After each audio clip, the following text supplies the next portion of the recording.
Venez, Kumbaji. Merci. Bonjour à tous, nous sommes l'équipe des Français, donc Maxence, Yann, Armand, Lucas, William, Dylan, Jessie. Enchanté. Nous sommes l'équipe du Bénin.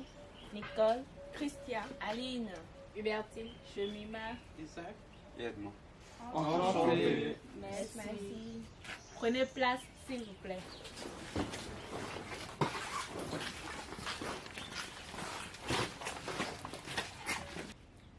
Une fois encore, bienvenue chez nous. Comme il est de coutume chez nous, lorsqu'un visiteur vient, on lui donne de l'eau. Et c'est le verre de l'amitié. Donc, je vais goûter et vous passer le verre.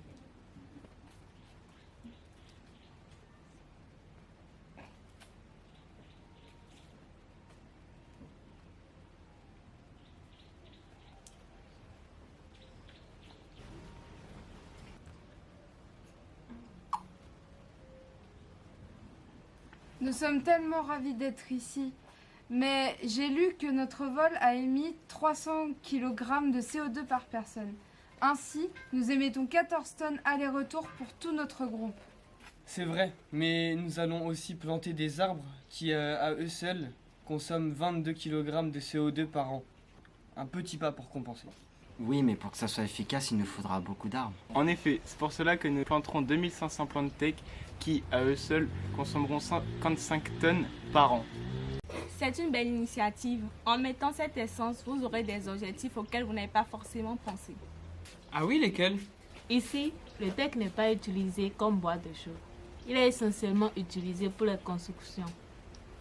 Cela aura un impact économique pour l'exploitant. Mais cela permettra et préservera également les forêts primaires et sacrées et limitera la propagation de l'agriculture. Mais qu'est-ce que tu appelles bois de chauffe? Nous utilisons du bois, souvent pour cuisiner. Oui, mais ce bois est parfois transformé en charbon. En charbon, n'est-ce pas un peu plus polluant? Oui. La fabrication du charbon produit 15% de plus de CO2 que le bois. Et c'est pour cela que nous encourageons la population béninoise à utiliser du gaz plutôt que du charbon. C'est bien beau de vouloir planter des arbres. Mais si chacun utilise son propre moyen de locomotion, la pollution restera importante. Ici, nous marchons beaucoup. Et pour les longues distances, les taxis motos sont populaires, même s'ils ne sont pas plus écologiques. Cependant, sur ces taxis, nous sommes parfois jusqu'à 3 pour limiter l'utilisation d'autres véhicules. Et chez vous? Chez nous, nous retrouvons deux types de Français. Ceux qui vivent dans les villes qui peuvent essentiellement utiliser les transports en commun, tels que le métro ou le bus. Mais il y a aussi les ruraux qui utilisent beaucoup la voiture unitaire. Oui, mais certains sont sensibilisés à l'environnement. Ils auront plus tendance à utiliser le covoiturage qui est de plus en plus répandu. Nous avons un système de covoiturage particulier. Ce n'est pas un service marchand, mais une entraide.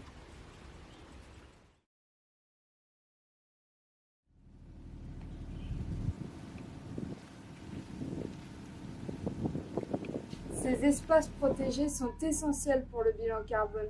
Ils conservent ce que les villes émettent. Exactement. Et chaque animal a son rôle à jouer dans cet écosystème. Par exemple, dans la vallée, la citatula et le crocodile ne sont deux espèces que nous devons protéger. En effet, c'est pour cela que nous sommes en lien avec l'association des chasseurs afin de les sensibiliser à la préservation de ces espèces. Oui, c'est vrai. Chaque année, nous organisons une fête des chasseurs dans tous les différents villages de la vallée pour sensibiliser l'intégralité de la population sur le renouvellement de ces espèces pour les générations futures. Oui, c'est bien joli tout cela. Mais vos animaux, il faut les nourrir. Comment faites-vous? Automatiquement, vous avez un impact sur la production de carbone. Chaque jour, nous récoltons des feuilles fromagères et des fruits pour les nourrir. Et nous le faisons de façon manuelle. Et c'est de la production locale. Donc, notre impact est minime. Donc là, en milieu,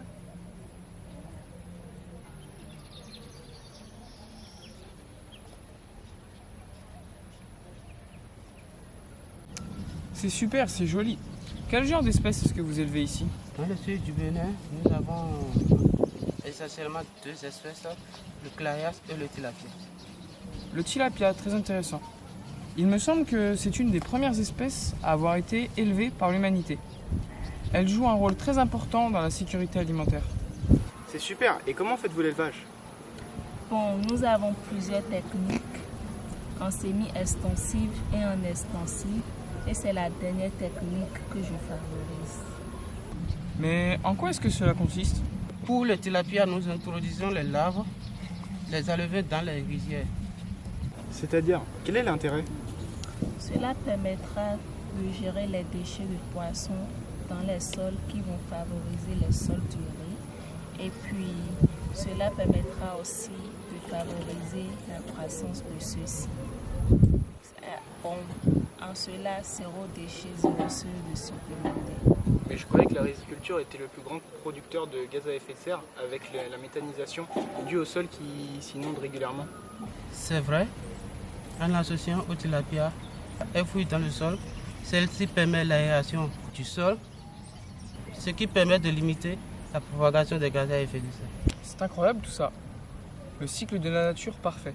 En France, nous devrions intégrer cela.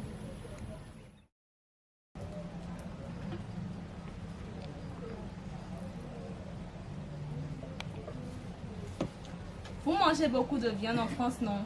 Cela doit générer beaucoup de CO2. Oui, mais nous apprenons surtout à consommer 5 fruits et légumes par jour. Cela est meilleur pour notre santé et meilleur pour la planète. Mais cela n'est pas gagné pour tout le monde. Ah bon? Et pourquoi? Car beaucoup de ces produits en saison hivernale sont produits sous serre. Et ces serres ont besoin d'énormément d'électricité pour fonctionner. Sinon, nous allons acheter très loin, comme par chez vous. Vous imaginez le bilan carbone de notre alimentation équilibrée? Au sud Bénin, nous aimons la pâte de maïs avec une sauce légumes ou sauce tomate. C'est très écologique à produire, même pour le maïs, car nous utilisons l'eau du débat. Notre alimentation provient de produits locaux. Nous aussi, en France, nous encourageons énormément le circuit court. Cela permet de réduire les émissions de transport. C'est pareil ici à Cotonou. Moins de transport signifie moins de CO2 et des aliments plus sains et plus nutritifs. En achetant directement aux producteurs, nous soutenons ainsi l'économie locale, n'est-ce pas? Absolument. Et cela permet de conserver nos savoir-faire traditionnels. Pour notre part, nous essayons de plus en plus. Les cantines scolaires ont une loi appelée Légalim.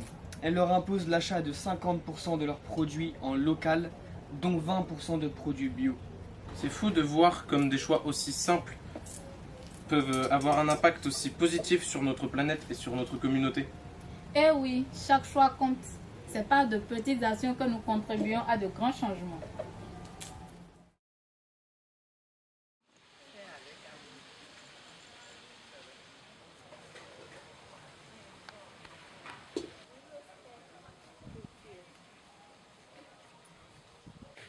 Tu sais, Edmond, en France, nos fermes sont souvent mécanisées pour gérer de grandes surfaces et cela nécessite beaucoup de carburant.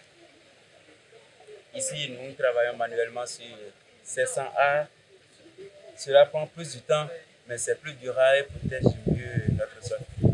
C'est impressionnant, mais le travail manuel doit être très exigeant. C'est vrai, mais cela nous permet de rester connectés à la terre. Nous voyons exactement ce dont nos cultures ont besoin. Nous effectuons des rotations de cultures et des associations d'espèces afin de fixer le maximum d'azote qui vont favoriser la croissance de nos plantes et limiter les gaz à effet de serre. L'agroécologie ici n'est pas juste une pratique, c'est une philosophie. Nous travaillons avec la nature, par contre elle. Comment faites-vous pour éliminer les mauvaises herbes? Tu sais, certains utilisent des produits chimiques. Cependant, la majorité considère qu'ils ne possèdent pas de mauvaises herbes. Oui, nous les arrachons et nous nous en servons pour fertiliser nos sols. Elles nous serviront de paillage afin de garder l'humidité et de favoriser le développement de l'écosystème. Et aussi, nous essayons d'associer les espèces végétales, comme par exemple un arbre avec une plante, afin d'utiliser toute la strate du couvert végétal et absorber au maximum le dioxyde de carbone. Cette pratique revient un peu en France dans certaines régions.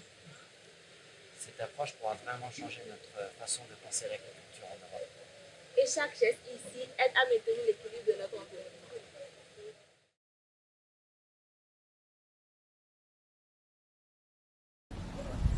Pour chaque kilomètre en avion, pensez à un arbre en terre.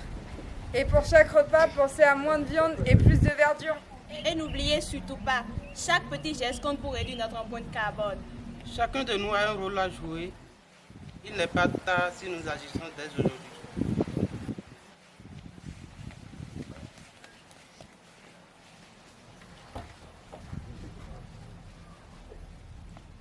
Ensemble, nous pouvons rendre le monde plus vert, un pas à la fois. Soyons le changement pour notre terre.